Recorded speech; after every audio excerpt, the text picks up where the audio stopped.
The blazing California sun cast long shadows across Yuba City's dusty Main Street as Eliza Fairchild strode with purpose toward the sheriff's office, the whispers of townsfolk following her like persistent flies on a summer day. She kept her chin high, the weight of her reputation heavier than the revolver hidden beneath her skirts, a necessary precaution for a woman whom no one would defend. "There she goes again," someone muttered just loud enough for her to hear. "Trouble follows that woman like a shadow." Eliza had grown accustomed to such talk since arriving in Yuba City 3 months prior. Her crime was simple. She refused to bow to convention.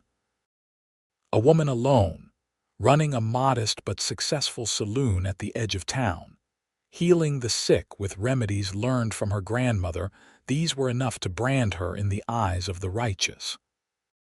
The sheriff's office door creaked as she pushed it open, revealing Sheriff Mills hunched over his desk, his weathered face creasing with displeasure at the sight of her.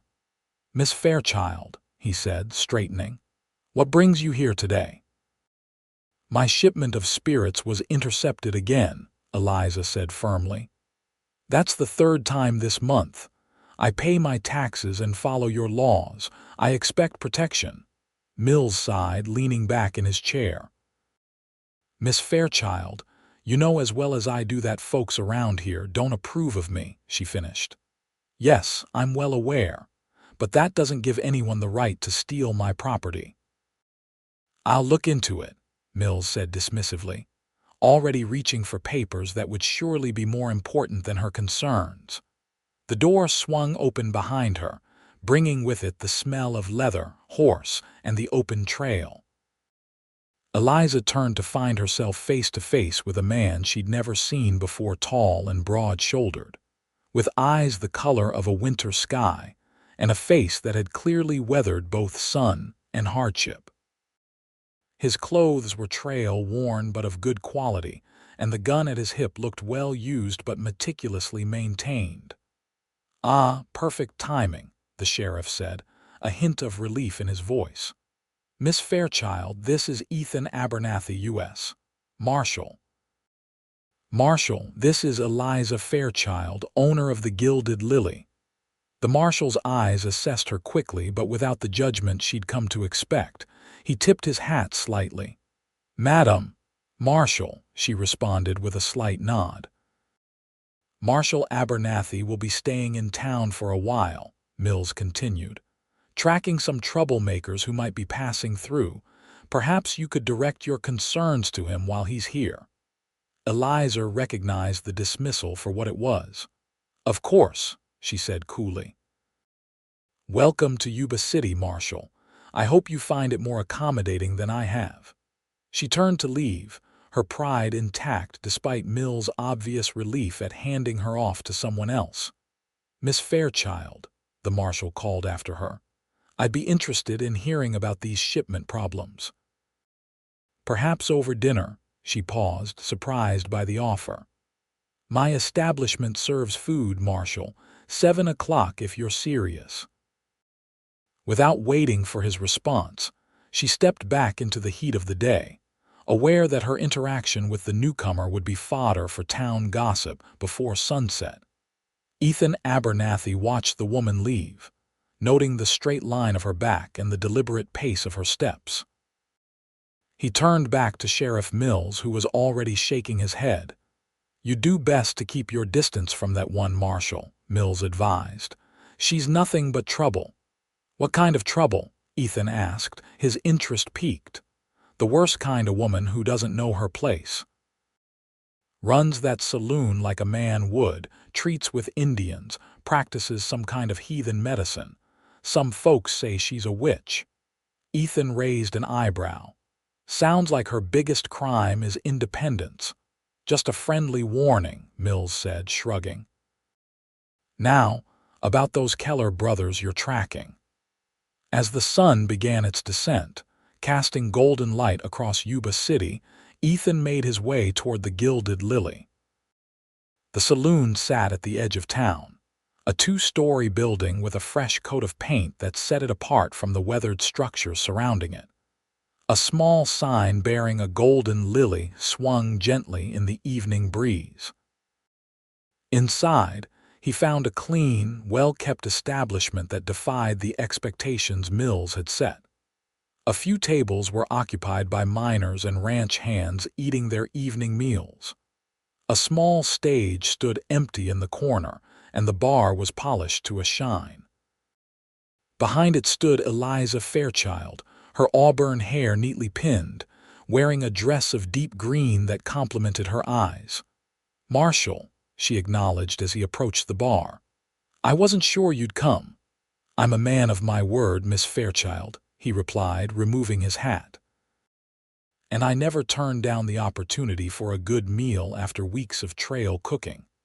A hint of a smile crossed her face. "Well, we can certainly offer better than beans and hardtack. There's a table in the back, more private for our discussion."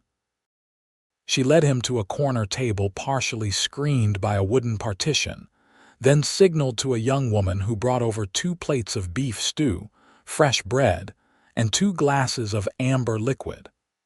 "My best whiskey," Eliza explained as she took her seat across from him.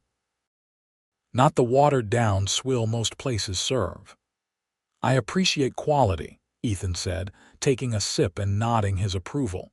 "Now tell me about these shipment problems." As they ate, Eliza detailed the increasingly frequent thefts and harassment she'd faced since opening her business.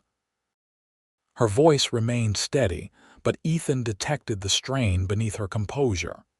"Sheriff Mills seems disinclined to help," she concluded. "I suspect he secretly approves of anything that might drive me out of business. Why are you so determined to stay where you're not wanted?"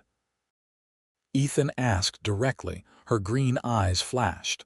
"Because I've spent my life being told where I can go and what I can do. I came west for freedom, Marshal Abernathy.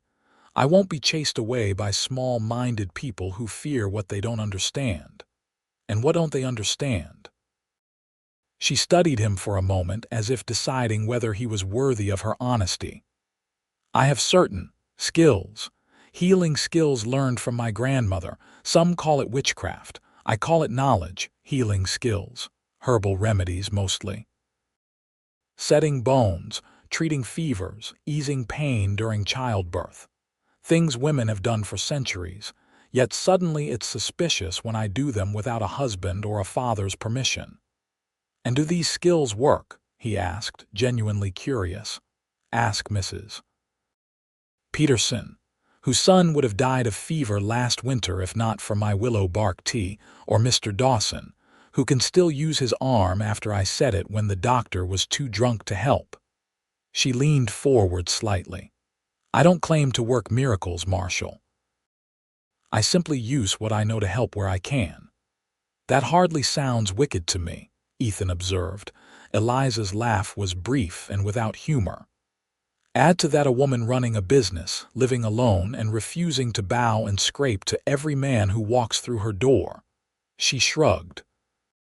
"They said I'm wicked before they ever knew me." Something in her words struck a chord within him. Without thinking, Ethan leaned closer and whispered, "Then I'll be the devil loving you." The words hung between them, surprising them both. Eliza's eyes widened slightly and a flush crept up her neck. "That's rather forward for a man I've just met," she said, her voice steadier than she felt.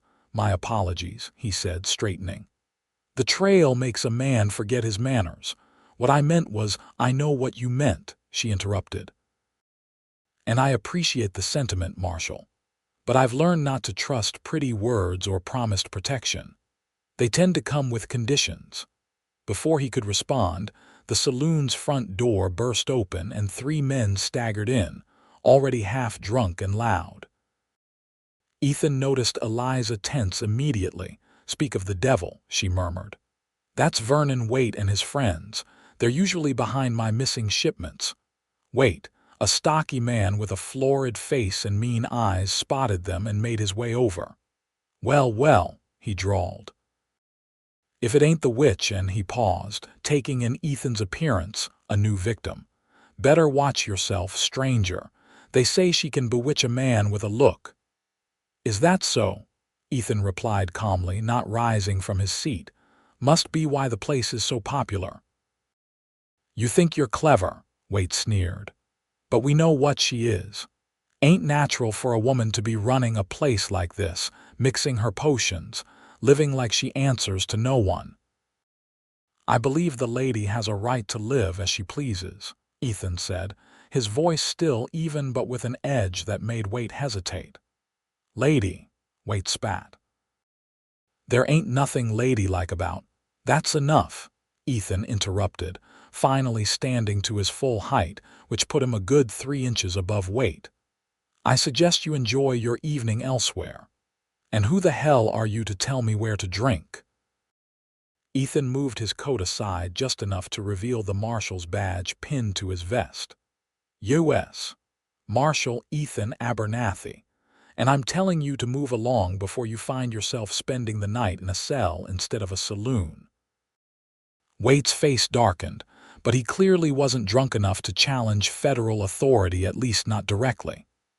"This ain't over," he muttered, directing his glare at Eliza. "Your kind ain't welcome here, and sooner or later you'll get the message." After Waite and his companions retreated to the bar, carefully keeping their distance, Eliza released a breath she hadn't realized she was holding. "Thank you," she said quietly.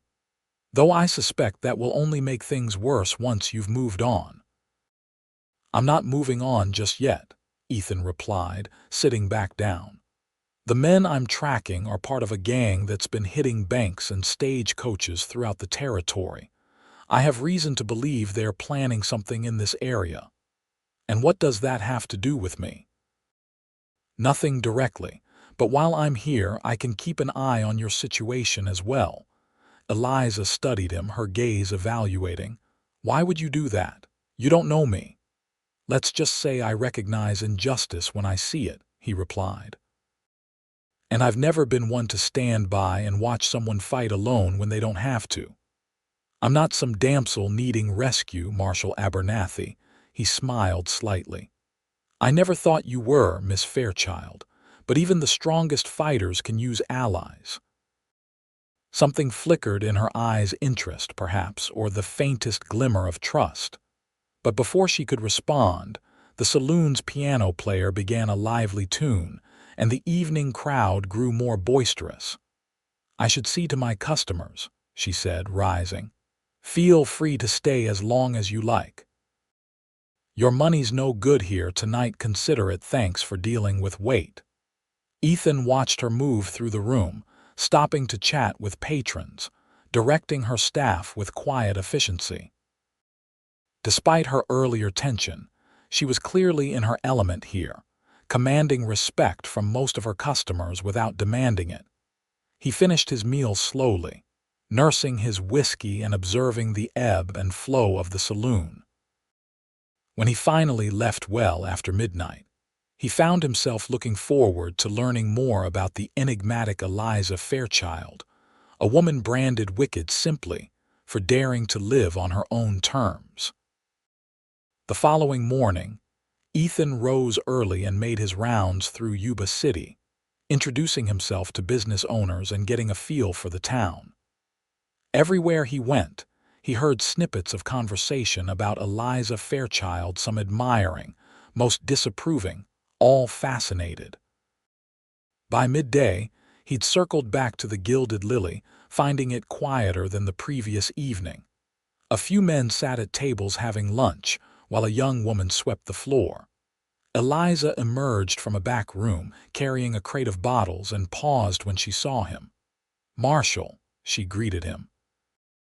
"Twice in 24 hours. Should I be flattered or concerned?" "Just doing my rounds," he replied easily. "And I thought I might ask if you'd be willing to show me where those shipments of yours have been disappearing." She set down the crate and wiped her hands on her apron. "It happens on the North Road, usually near Cottonwood Creek, but I'm not sure what you'd find there now." "Sometimes the scene tells a story, even days later," he said. "Would you be willing to ride out there with me this afternoon? Show me exactly where it happens."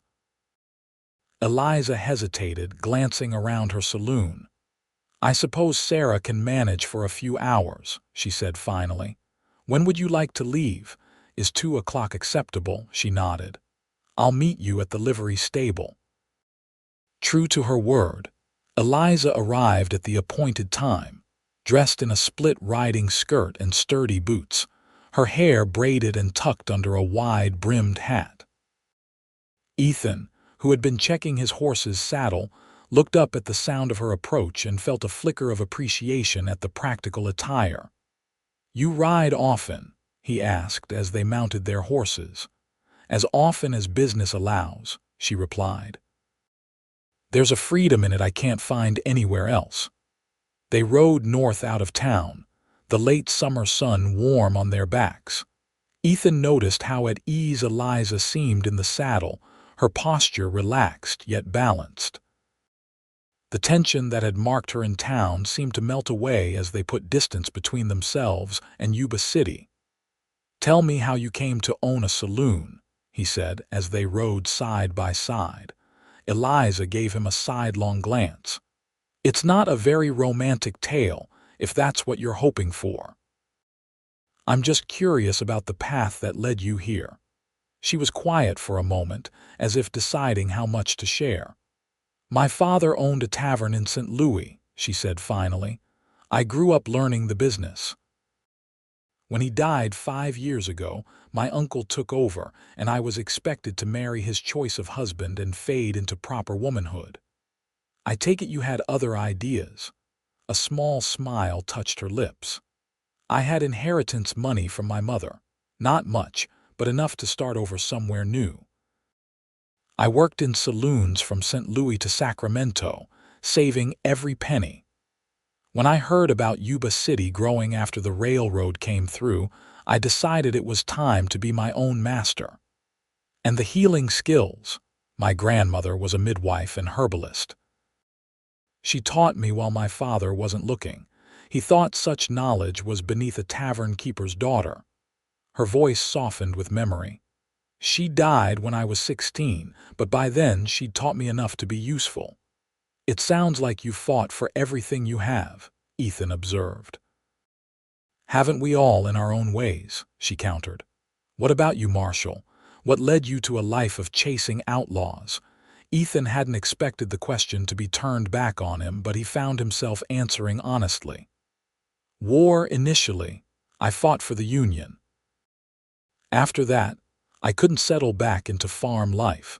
Tried my hand at a few things before joining up with the Marshals. Turned out I had a knack for tracking men who don't want to be found.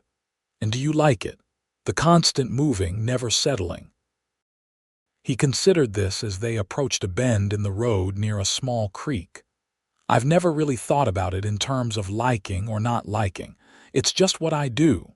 "This is it," Eliza said suddenly, reining in her horse.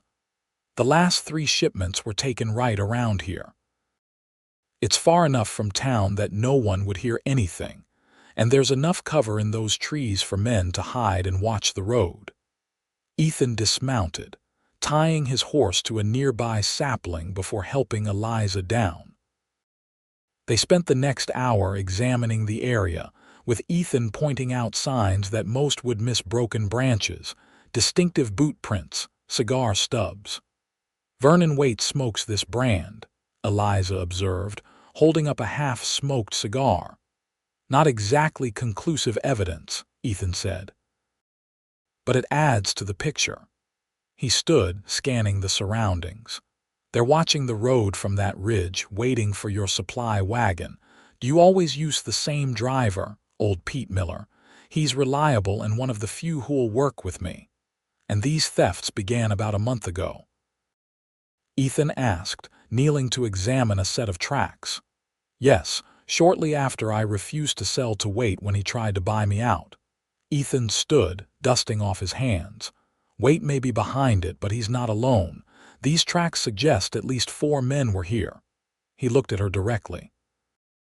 "When is your next shipment due?" "Tomorrow afternoon," she replied. "Pete should be arriving with it around 4. "Then we'll be ready for them," Ethan said, a determined glint in his eye. If they try to intercept your shipment again, they'll find more than they bargained for." As they mounted their horses for the ride back to town, Ethan couldn't help noticing how the late afternoon sun caught in Eliza's hair, turning the strands that escaped her braid to copper. She caught him looking and raised an eyebrow questioningly. "Something wrong, Marshal?" "Not at all," he replied. "Just thinking that Yuba City doesn't deserve you, Miss Fairchild." "Eliza," she said after a moment, "if we're going to be allies against thieves, you might as well use my given name." "Eliza," he repeated, liking the way it felt. "And I'm Ethan, when the badge isn't needed." The ride back was filled with easier conversation, touching on books they'd read, places they'd seen, and dreams they'd harbored. By the time they reached town, something had shifted between them, a tentative trust beginning to form. That evening, Ethan took his dinner at the Gilded Lily again, watching as Eliza managed her establishment with quiet competence. She found moments to stop by his table, continuing their earlier conversations in brief snatches between her duties. He noticed how she seemed to catalog each patron, assessing potential trouble with a quick glance. When Vernon Waite and his companions entered around 9, Ethan saw her stiffen almost imperceptibly before continuing her rounds. Waite made a point of speaking loudly enough for her to hear. "No respectable woman runs a place like this," he announced to his friends. "It ain't natural. You know what they call women like that back east, fallen." Ethan watched as Eliza continued her work, ignoring the barb. But when Waite deliberately stuck out his foot as she passed, causing her to stumble, Ethan was on his feet before she'd fully regained her balance. "That's enough," he said, positioning himself between Eliza and Waite.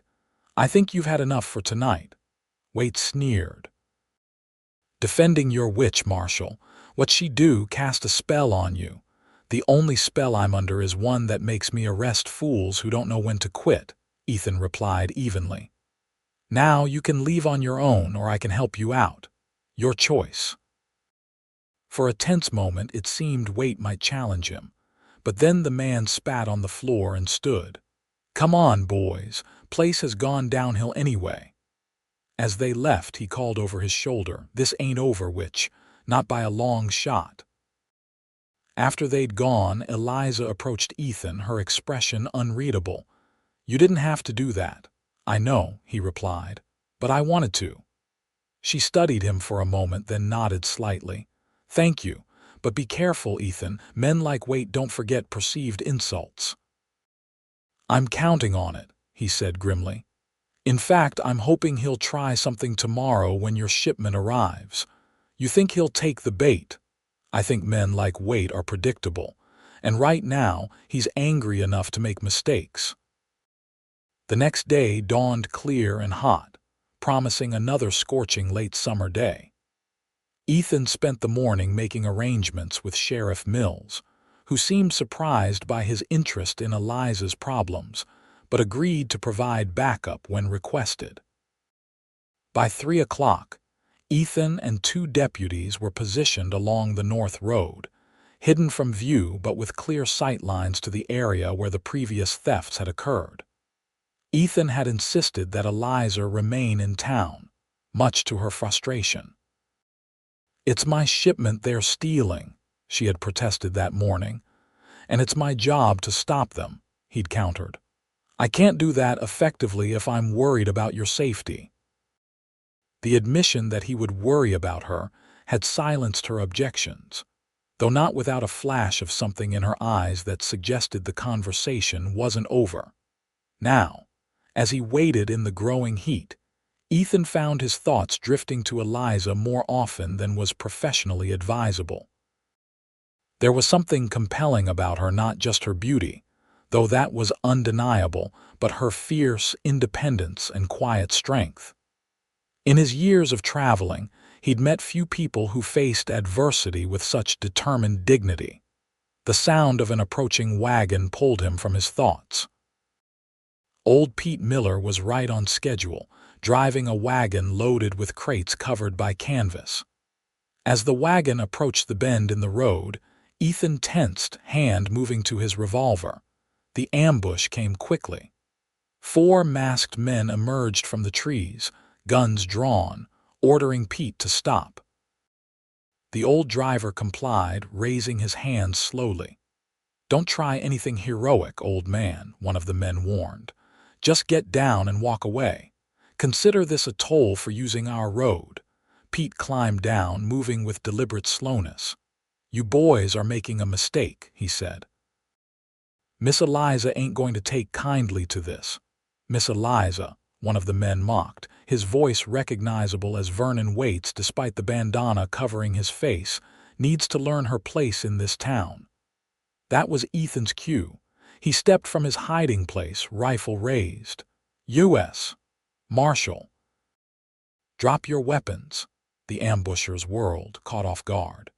2 immediately raised their hands, but Waite and another man dived for cover, firing wildly in Ethan's direction. The deputies emerged from their positions, creating a crossfire that left the thieves with nowhere to run. "Last chance," Ethan called. "Surrender now or this gets uglier." After a tense standoff, Waite finally threw down his gun in disgust. "This is a mistake," he snarled as Ethan approached to handcuff him. "We're just teaching that witch a lesson. The whole town wants her gone." "Save it for the judge," Ethan replied coldly. "You're facing federal charges for interfering with commerce, not to mention attempted robbery and assault." As the deputies led the captured men toward town, Pete approached Ethan, shaking his head in wonder. "Miss Eliza said you'd be waiting for them, but I didn't quite believe it." He extended a weathered hand. "Thank you, Marshal. That woman's been good to me when others wouldn't give an old drunk a second chance. She doesn't deserve what this town's been doing to her." "No," Ethan agreed, shaking the man's hand. "She doesn't." By the time they reached Yuba City with the prisoners and the intact shipment, word had spread quickly. A crowd gathered outside the sheriff's office, murmuring as Waite and his accomplices were led inside. Ethan noticed Eliza standing apart from the others, her expression carefully neutral. After ensuring the prisoners were secured, Ethan made his way to her side. "Your shipment is safe," he said. "Pete's taking it to your place now." "Thank you," she replied, her voice low. "But I'm not sure you've done me any favors in the long run. Vernon has friends in this town, influential ones." "Let me worry about that," Ethan said. He hesitated, then added, "Have dinner with me tonight, not at your place somewhere else." Surprise flickered across her face. "Are you sure that's wise? Being seen with the town which might damage your reputation, Marshal." "I'm more concerned with justice than reputation," he replied. "And I'd like to get to know you better without one of us being on duty." Something in his tone must have convinced her, because after a moment's consideration, she nodded. "Very well. There's a small restaurant on Oak Street. The owner is one of the few who doesn't cross the street when he sees me coming." "I'll call for you at 7, Ethan said, feeling an unexpected surge of anticipation. That evening, dressed in his best coat and with his badge temporarily set aside, Ethan arrived at the Gilded Lily to find Eliza waiting. She wore a dress of deep blue that complemented her fair skin, her auburn hair arranged in loose curls that framed her face. For a moment, he simply stood in the doorway, struck by the sight of her. "You look beautiful," he said when he found his voice. A faint blush colored her cheeks. "Thank you." "You clean up rather well yourself, Marshal." "Just Ethan tonight," he reminded her, offering his arm. "No badges, no saloon, no outlaws, just dinner." The restaurant was small but comfortable, with white tablecloths and soft lamplight. The owner, a round man with a kind face, greeted Eliza warmly and showed them to a private table in the corner.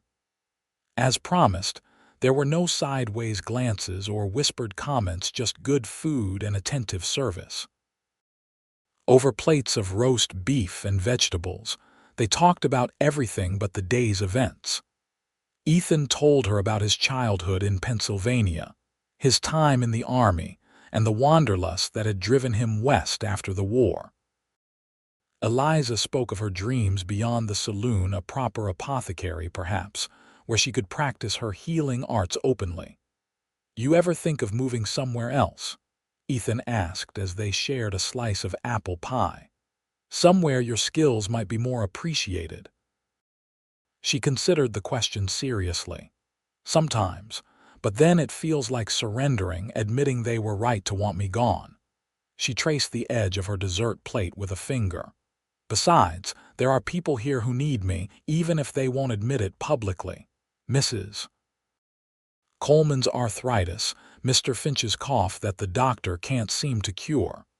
They come to my back door at night, seeking help they condemn me for in daylight. That takes courage, helping people who might turn on you tomorrow." She looked up, meeting his gaze directly.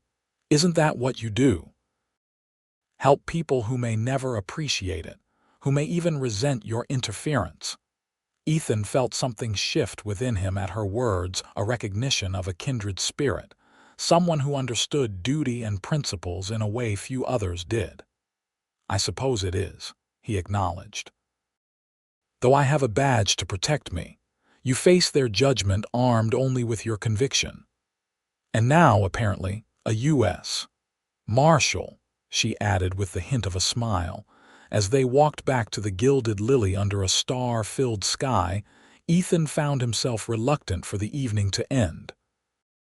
They moved slowly, their conversation flowing easily as if they'd known each other for years instead of days. At her door, Eliza turned to face him. "Thank you for tonight," she said softly. "It's been a long time since I've felt normal." "There's nothing normal about you, Eliza Fairchild," Ethan replied, his voice equally soft. "And that's not a criticism." In the silvery moonlight, her eyes seemed to search his for something. Whatever she found must have satisfied her, because she stepped closer, her hand coming to rest lightly on his chest. "Vernon Waite won't stay in jail forever," she said. "When he gets out, he'll be looking for revenge against both of us now." "I'm not afraid of men like Waite," Ethan said, covering her hand with his own. "I know. That's part of what worries me." She hesitated, then continued. "How long will you stay in Yuba City, Ethan?" The question carried weight beyond its simple words. Ethan knew his duty would eventually call him elsewhere, just as he knew that leaving Eliza to face her enemies alone would haunt him. "I'm not sure," he answered honestly. "The Keller gang is still out there and they're my primary assignment, but I'm not in any hurry to leave." Something like disappointment flickered in her eyes, though she quickly masked it. "Of course, you have your duty." Before she could withdraw, Ethan gently tilted her chin up. "But duty isn't everything, Eliza. Some things are worth changing course for."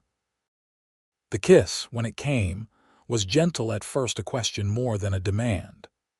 When she responded, her hands sliding up to his shoulders, the kiss deepened, becoming a conversation without words, an acknowledgement of the connection forming between them. When they finally parted, both slightly breathless, Eliza looked up at him with a mixture of wonder and wariness. "They'll talk," she whispered. "The Marshal and the witch. Let them talk," Ethan replied, brushing a curl from her face. "I've never much cared for other people's opinions." She smiled then, a real smile that transformed her face and made his heart skip a beat. "In that case, would you like to come in for a nightcap, Marshal Abernathy?" The next 2 weeks passed in a blur of growing intimacy and mounting tension. By day, Ethan continued his search for the Keller gang, interviewing witnesses and following leads throughout the surrounding area. By night, he and Eliza built something neither had expected, to find a partnership based on mutual respect that was rapidly deepening into something more. True to Eliza's prediction, Vernon Waite was released after paying a substantial fine. The more serious charges mysteriously reduced due to the influence of his brother-in-law, a local judge. His hatred for Eliza and now Ethan was palpable, but he kept his distance, watching and waiting for an opportunity to strike. Meanwhile, business at the Gilded Lily improved as word spread of the Marshal's interest in its owner. Some came out of genuine support, others from morbid curiosity, but all paid for drinks and meals that filled Eliza's coffers. "It seems I should thank you for being good for business," she teased one evening as they sat in her private quarters above the saloon, enjoying a quiet moment after closing time. "Happy to help," Ethan replied with a smile, watching as she moved about the room lighting lamps against the growing darkness. The space reflected her practical nature, clean and orderly, with shelves of books and jars of dried herbs alongside more conventional furnishings. "Any news of your outlaws?" she asked, settling beside him on the small sofa. "Nothing concrete," he admitted, "but there are rumors of strangers asking questions about the bank's schedule for transferring gold shipments. I've warned the bank manager to be extra vigilant." "And will you leave once you've caught them?" The question was casual, but he heard the careful neutrality in her voice. Ethan took her hand, running his thumb over her knuckles. "I've been thinking about that," he said slowly. "I've requested a permanent assignment to this region. It would mean staying in one place more, supervising rather than always being on the trail." Eliza's eyes widened. "Because of me, partly," he acknowledged, "but also because I'm tired of never belonging anywhere. I've been moving since the war ended, Eliza. Maybe it's time to see what it's like to put down roots. And if they don't grant your request, then we'll figure something out." He brought her hand to his lips. "I'm not walking away from what we're building here." The kiss that followed was filled with promise and growing passion. When they finally parted, both breathing heavily, Eliza rested her forehead against his. "Stay tonight," she whispered. "The whole night." Ethan brushed his fingers along her cheek. "Are you sure?" Her answer was to stand, taking his hand and leading him toward her bedroom, her eyes never leaving his. Later, as moonlight streamed through the window, casting silver patterns across the rumpled sheets, Ethan watched Eliza sleep beside him. Her face in repose was softer, the wariness that usually marked her features absent in slumber. He traced the curve of her shoulder lightly, marveling at how quickly this woman had come to mean so much to him. He had told her the truth about requesting reassignment, but not the whole truth. The Keller gang was more dangerous than he'd let on, responsible for the deaths of 2 other marshals who had crossed their path. His superiors had warned him to proceed with extreme caution, and he had no intention of putting Eliza at risk by revealing the full extent of the threat. As if sensing his thoughts, she stirred, her eyes opening to find him watching her. "You're thinking too loudly," she murmured, snuggling closer.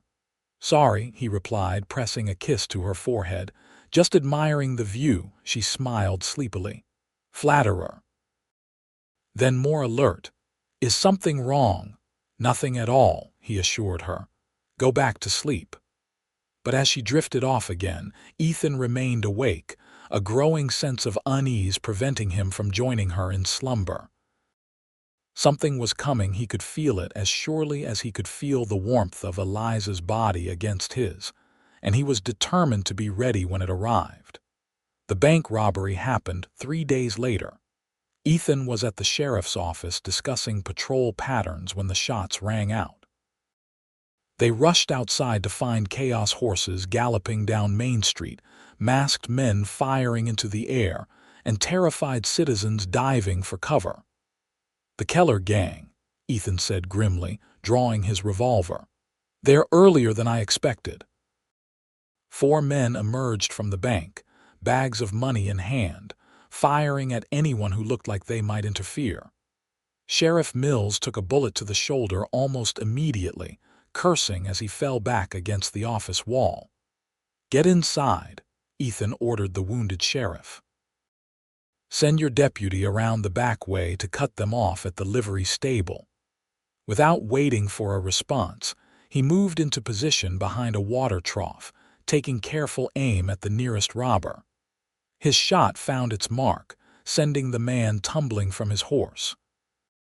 The others returned fire, forcing Ethan to duck as bullets splintered the wood above him. The gunfight intensified as the deputy arrived with reinforcements, local men who'd grabbed their rifles at the first sign of trouble. For several minutes, the air was filled with gunfire and shouts. When it was over, 2 of the gang lay dead in the street. One was wounded but alive, and the 4th, whom Ethan recognized as James Keller himself, had escaped with most of the money, heading north out of town at a full gallop. "I'm going after him," Ethan told the deputy as they secured the wounded robber. "He'll be heading for the mountain pass. If I leave now, I can cut him off before he reaches it." "Alone?" the deputy asked dubiously. "That's James Keller.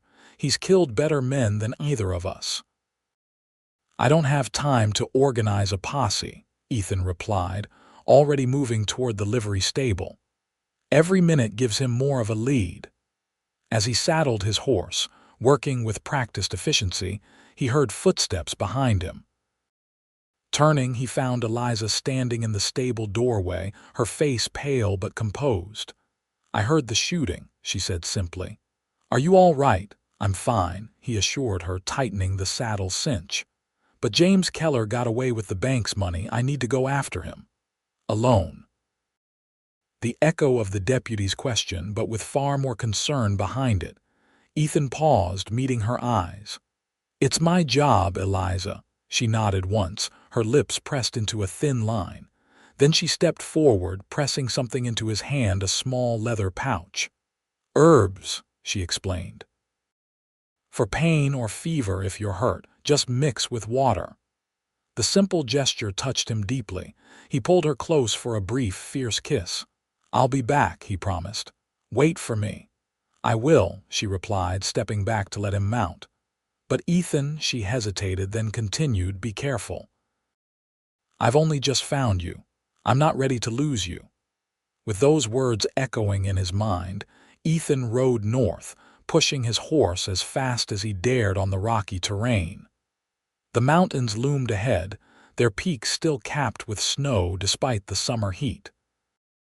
If Keller reached the pass, he'd have a dozen trails to choose from, making tracking him nearly impossible. The pursuit lasted through the afternoon and into evening, with Ethan steadily gaining ground on his quarry. As the sun began to set, he caught sight of Keller in the distance, his horse clearly tiring on the steep incline leading to the pass. Drawing closer, Ethan called out, "Keller, it's over. Throw down your weapon and surrender." The outlaw's response was a wild shot that whistled past Ethan's ear. Keller spurred his exhausted horse toward a rocky outcropping, seeking cover for a final stand. Dismounting to present a smaller target, Ethan worked his way forward, using the terrain for protection. The exchange of gunfire was brief but intense. When it was over, James Keller lay wounded against the rocks, his gun hand shattered by Ethan's bullet. "You should have killed me," Keller spat as Ethan approached cautiously. "I won't hang." "That's not for you to decide," Ethan replied, keeping his revolver trained on the outlaw as he bound the man's wounds enough to keep him alive for the journey back to Yuba City. As he secured Keller to his horse, Ethan felt a sharp pain in his side. Looking down, he discovered a tear in his coat, a bullet graze he hadn't noticed in the heat of the confrontation. The wound wasn't deep, but it was bleeding freely.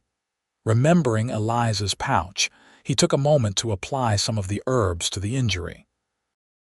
The effect was immediate, a cooling sensation that dulled the pain and seemed to slow the bleeding. With a silent thanks to Eliza's foresight, he mounted his horse and began the long ride back to town. his prisoner securely bound, and the stolen money recovered. It was well past midnight when they reached Yuba City. The town was quiet, with only a few lamps still burning in windows. To Ethan's surprise, a small crowd had gathered outside the sheriff's office, waiting for news of the pursuit. As he rode in with Keller slumped over his horse, a cheer went up. Deputy Collins rushed forward to take charge of the prisoner, while others clapped Ethan on the back, congratulating him on capturing the notorious outlaw. "The sheriff's at the doctor's," Collins informed him. "But he'll be mighty pleased to hear you got Keller." Ethan nodded, suddenly feeling the fatigue of the long chase and his wound. "What about the others?" "One died of his wounds. The others locked up tight," Collins replied. "With Keller caught, that's the end of their gang." As the crowd dispersed and Keller was taken away to be locked up, Ethan found himself looking for one face in particular. When he didn't see her, he felt a pang of disappointment, followed quickly by understanding. It was late, after all, and she couldn't have known when he'd return. Making his way slowly to the Gilded Lily, he found the saloon dark and locked for the night. He hesitated, then moved to the side entrance that led directly to Eliza's quarters. Before he could knock, the door opened, revealing Eliza in her nightdress, a shawl hastily thrown over her shoulders. "I heard the commotion," she said, pulling him inside. "You're hurt." "Just a graze," he assured her as she helped him remove his coat. "Your herbs helped." She led him to a chair and quickly gathered supplies: clean water, bandages, and more of her herbal remedies. As she tended to his wound with gentle efficiency, Ethan watched her face in the lamplight, struck anew by the depth of his feelings for this remarkable woman. "You could have been killed," she said quietly, her hands never pausing in their work. "But I wasn't," he replied. "And Keller's gang is finished. They won't hurt anyone else." She secured the bandage and sat back, her eyes finally meeting his. "And what now, Marshal? With your outlaws caught, will they recall you to Fort Smith?" Ethan reached for her hand. "Actually, I received a telegram yesterday before the robbery. They've approved my request for reassignment. I'll be based in Sacramento, overseeing this region." He squeezed her fingers gently. "I can make my home wherever I choose within the territory." Something like hope flickered in her eyes. "And where will you choose?" "That depends," he said, his voice dropping lower, "on whether a certain saloon owner might be interested in having a U.S. Marshal around permanently." "I might be persuaded," she replied, a smile beginning to form. "Assuming he understands what he's getting into, attaching himself to the town witch." Ethan stood, pulling her to her feet and into his arms. "They said I'm wicked," she whispered against his chest, echoing the words she'd spoken weeks before. "Then I'll be the devil loving you," he responded, just as he had then, but this time with the weight of certainty behind the words. Their kiss sealed the promise, a commitment neither had expected to find in Yuba City, but one both now recognized as worth fighting for no matter what challenges lay ahead.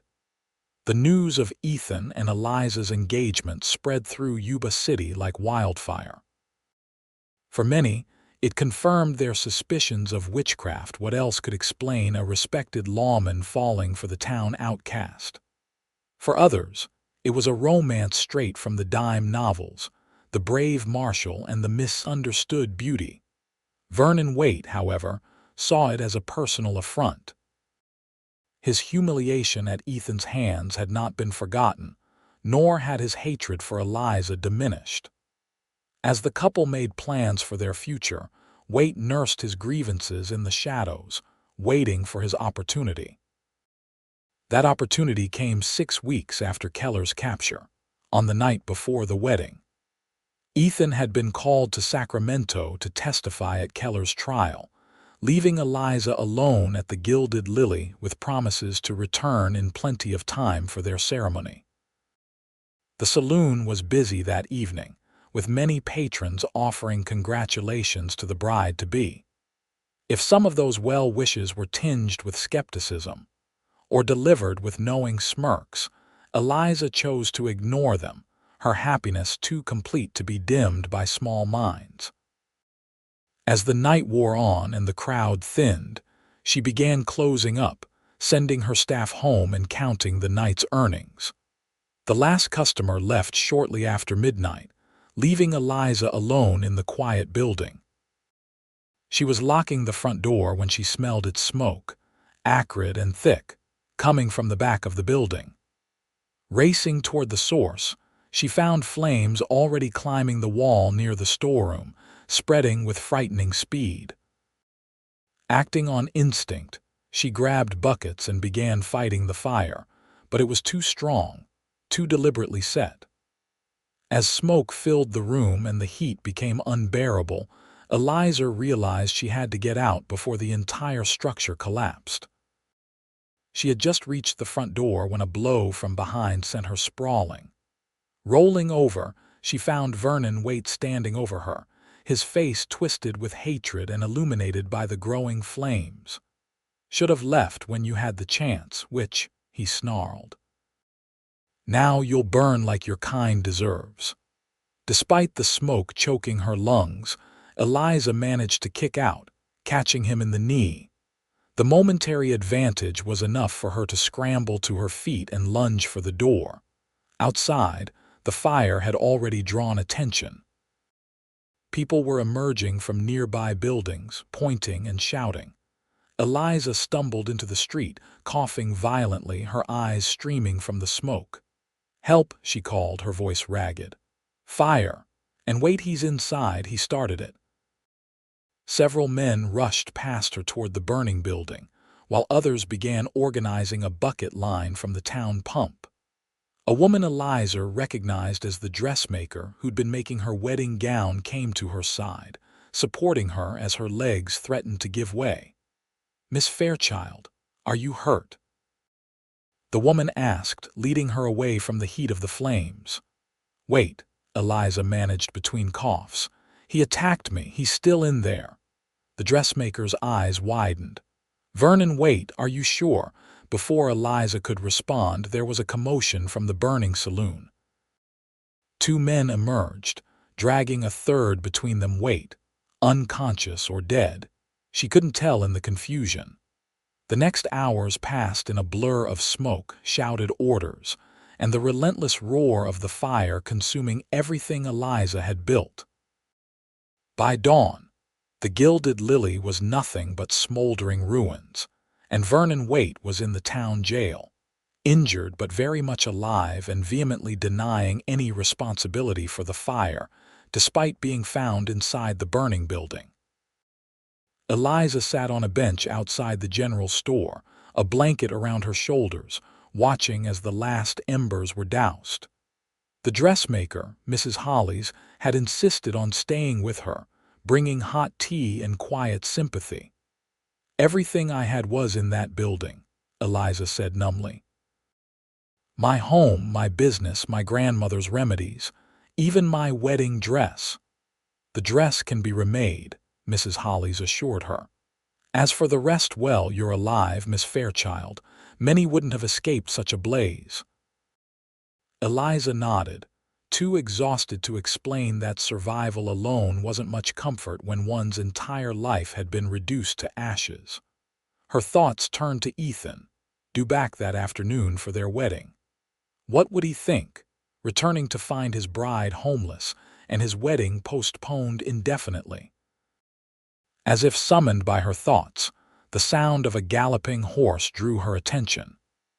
Ethan rode into town at full speed, his face set in lines of worry that deepened when he saw the smoking ruins of the Gilded Lily. He dismounted before his horse had fully stopped, scanning the crowd frantically until his eyes found her. The relief on his face was palpable as he strode toward her, oblivious to the curious stares of the townspeople. "Eliza," he breathed, pulling her into his arms. "When I heard in Sacramento about a fire, I thought he couldn't finish the sentence, just held her tighter. "I'm all right," she assured him, her voice muffled against his chest. "But Ethan, everything's gone. The saloon, my home, all of it." He drew back enough to examine her face, his eyes cataloging the soot smudges and the burn on her cheek that Mrs. Hollis had treated. "What happened?" "Vernon Waite happened," she replied, anger finally breaking through her shock. "He set the fire deliberately, then attacked me when I tried to escape." Ethan's expression hardened. "Where is he now?" "In jail," she said quickly, seeing the dangerous glint in his eye.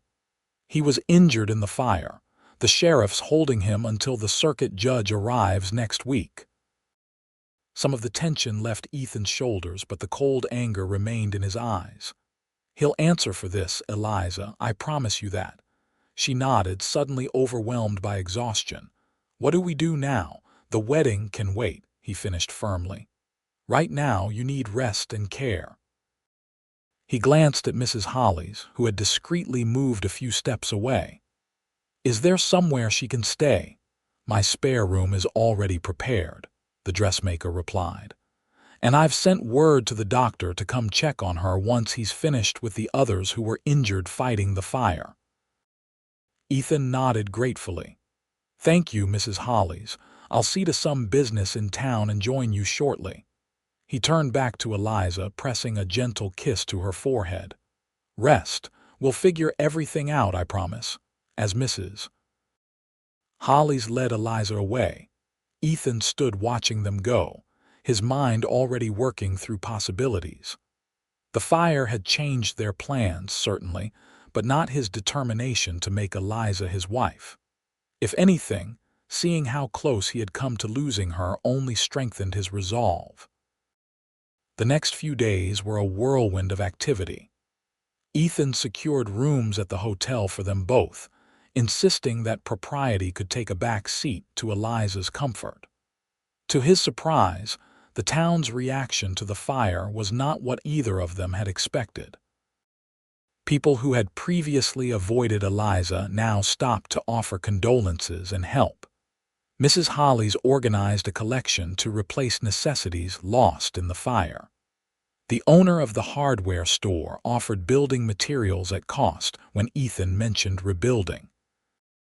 Even Sheriff Mills, never Eliza's strongest supporter, made a point of assuring her that Waite would face the fullest extent of the law. "I don't understand," Eliza confessed to Ethan as they sat in the hotel dining room 3 days after the fire. "These are the same people who called me a witch behind my back for months." "Sometimes it takes a crisis to reveal people's true characters," Ethan replied. "And perhaps they're finally seeing what I saw from the beginning, a woman of extraordinary strength and kindness who deserves their respect. Or perhaps they're just sorry for the Marshal's homeless fiancé," she suggested wryly. "Either way," he said, reaching across the table for her hand, "it gives us options. We could rebuild the Gilded Lily better than before. Or," he hesitated, watching her carefully, "we could start fresh somewhere else. Leave Yuba City."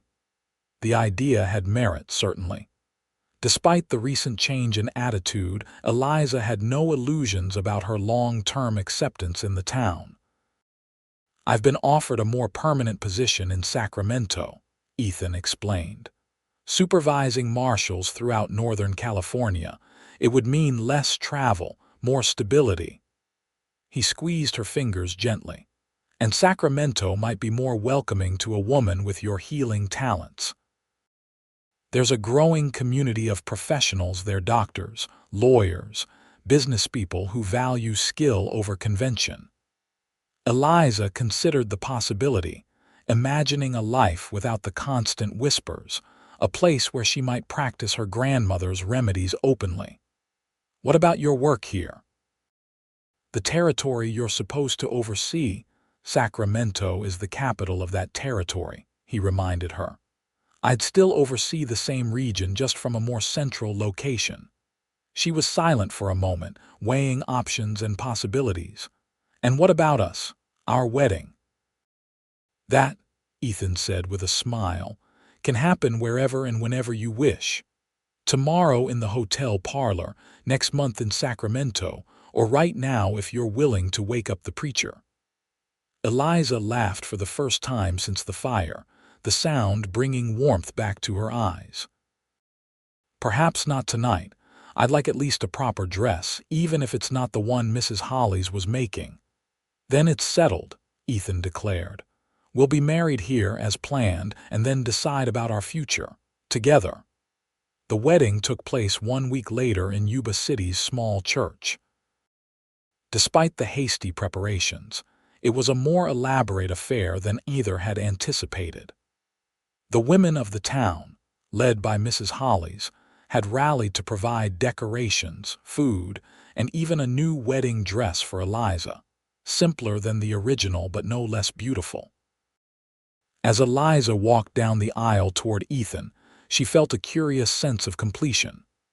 The path that had brought her to this moment had been filled with hardship and struggle, yet somehow it seemed right, as if all the challenges had been preparing her for the happiness she now claimed. Ethan watched her approach, struck anew by her beauty and the quiet dignity that had drawn him to her from the beginning. The woman who had once told him, "They said I'm wicked," now moved toward him with confidence, ready to begin their life together. When they spoke their vows before the assembled townspeople, many of whom had once shunned Eliza, their promises carried the weight of shared trials and hard-won understanding. And when the preacher pronounced them husband and wife, Ethan's kiss sealed more than just their marriage. It marked the beginning of a partnership forged in adversity and strengthened by love. The reception that followed was held in the hotel dining room, transformed for the occasion with flowers and ribbons. To Eliza's surprise, many of her former customers had contributed to the celebration, bringing food and well wishes that seemed genuinely warm. "Mrs. Abernathy," Ethan murmured as they shared their first dance as husband and wife. "How does it sound?" "Unfamiliar," she admitted with a smile, "but I think I'll grow to like it very much." As the celebration continued around them, Ethan led her to a quiet corner. "I have something for you," he said, reaching into his pocket. "A wedding gift." He pressed a folded document into her hand. Opening it, Eliza found a deed to a property in Sacramento, a building with living quarters above and a storefront below. "For your apothecary," he explained, watching her face closely. "And our home, if you agree. I took the liberty of purchasing it during my last visit, thinking it might suit our needs whether we decided to rebuild here or start fresh there." Tears welled in Eliza's eyes as she looked up at him. "You planned this before the fire." "I hoped," he corrected gently. "I hoped you might consider Sacramento with me, but I was prepared to stay here if that was your wish." She looked back at the deed, tracing the address with her finger. "And now?" "Now," Ethan said, "I think perhaps the fire, terrible as it was, has given us a chance to begin again, somewhere we can both pursue our callings without the weight of past judgments." "Yes," she whispered, making her decision. "Yes to Sacramento, yes to our new beginning." His kiss was tender but filled with promise. When they parted, he whispered against her ear, "Then I'll be the devil loving you in our new home, Mrs. Abernathy." 3 months later, Eliza stood in the doorway of her new apothecary on J Street in Sacramento, watching the morning sunlight filter through the glass jars of herbs and remedies that lined the shelves. The bell above the door jingled as Ethan entered, returning from his morning duties at the Marshal's office 2 blocks away. "How's my favorite healer this morning?" he asked, crossing the polished wooden floor to kiss her. "Busy," she replied with a smile. "Doctor Wheaton sent another patient, a woman with persistent headaches that his treatments haven't helped. And Mrs. Caldwell's baby finally arrived last night, thanks to a bit of raspberry leaf tea to ease the labor." "Word is spreading," Ethan observed proudly. Soon you'll need an assistant." "Perhaps," she agreed, straightening a display of tonics, "though I still can't quite believe how different things are here. In Yuba City, they called me a witch for these same remedies." "Sacramento's a different world," Ethan reminded her. "A city looking forward, not stuck in superstition." It was true. In the 3 months since their move, Eliza had established herself as a respected herbalist and midwife, working alongside conventional doctors rather than in opposition to them. Her knowledge, once viewed with suspicion in Yuba City, was valued here for what it was: a traditional healing art that complemented modern medicine. Ethan, too, had thrived in his new position, bringing order and efficiency to the Marshal's office, and earning the respect of both his subordinates and the community leaders. Their home above the apothecary had become a haven of comfort and love, a place where both could pursue their passions while building a life together. "Any news from Yuba City?" Eliza asked as they moved to the small parlor at the back of the shop where she took her midday meal. "Actually, yes," Ethan replied, accepting a cup of coffee. "I received a letter from Sheriff Mills this morning. Vernon Waite was sentenced to 10 years in San Quentin for arson and attempted murder. And apparently, Mrs. Hollies is organizing an effort to rebuild the Gilded Lily as a proper hotel. She asked if we'd consider returning for the grand opening next spring." Eliza considered this news thoughtfully. "Would you want to go back, even briefly? Only if you're comfortable with it," he said. "Yuba City holds mixed memories for both of us." "Yes," she agreed. "But it's also where we found each other. Perhaps a visit would be appropriate, to see how the town has changed and to show them how we have, too." Ethan smiled at the confidence in her voice, so different from the wariness that had marked her in those early days. "Then we'll consider it. But that's months away, and we have plenty to occupy us here in the meantime." "Speaking of which," Eliza said, a hint of something new in her expression, "I have some news of my own." She took his hand and placed it gently against her still flat abdomen. "According to my calculations, we should be welcoming a new Abernathy around next spring, perhaps right in time for that grand opening." Ethan's face transformed with wonder and joy. "Eliza, are you certain?" She nodded, her own eyes bright with happiness. "As certain as a midwife can be about these things. I've been suspecting for a few weeks but wanted to be sure before I told you." In one fluid movement, Ethan rose and pulled her into his arms, lifting her off her feet in his excitement. "A baby," he marveled. "Our baby. Are you pleased?" She asked, though his reaction left little doubt. "Pleased doesn't begin to describe it," he assured her, setting her gently back on her feet. "I never thought I'd have this: a wife, a home, a child on the way. You've given me more than I dreamed possible, Eliza." "We've given each other a new life," she corrected softly. "One neither of us might have found alone." As they stood together in the warm sanctuary of the apothecary, plans and dreams for their future taking shape between them, Eliza reflected on the journey that had brought her here from the whispers of "wicked" in Yuba City to this moment of pure joy in Sacramento. She had never needed rescuing, not really. But in Ethan, she had found something even more precious than protection. She had found understanding, respect, and a love that defied convention, just as she always had. And as his lips found hers in a kiss that promised forever, she silently thanked whatever fate or fortune had brought a certain Marshal to her door on that dusty afternoon in Yuba City, changing both their lives in ways neither could have imagined. In the spring of 1875, as promised, Eliza and Ethan returned to Yuba City for the grand opening of the new hotel that had risen from the ashes of the Gilded Lily. Their son, William, not quite 4 months old, accompanied them, his bright eyes and shock of dark hair drawing admiration from even those who had once shunned his mother. The town had changed in their absence: new buildings, new faces, and a new attitude that welcomed them as honored guests rather than outsiders. As Eliza stood beside Ethan at the ribbon-cutting ceremony, William cradled securely in her arms, she felt the final pieces of her past settle into place, making room for the future that stretched bright and promising before them. "They called me wicked once," she murmured to Ethan as they watched Mrs. Hollis proudly display the hotel's gleaming interior to the assembled crowd. "And I'm still the devil loving you," he replied with a smile, his arm secure around her waist. "Some things don't change."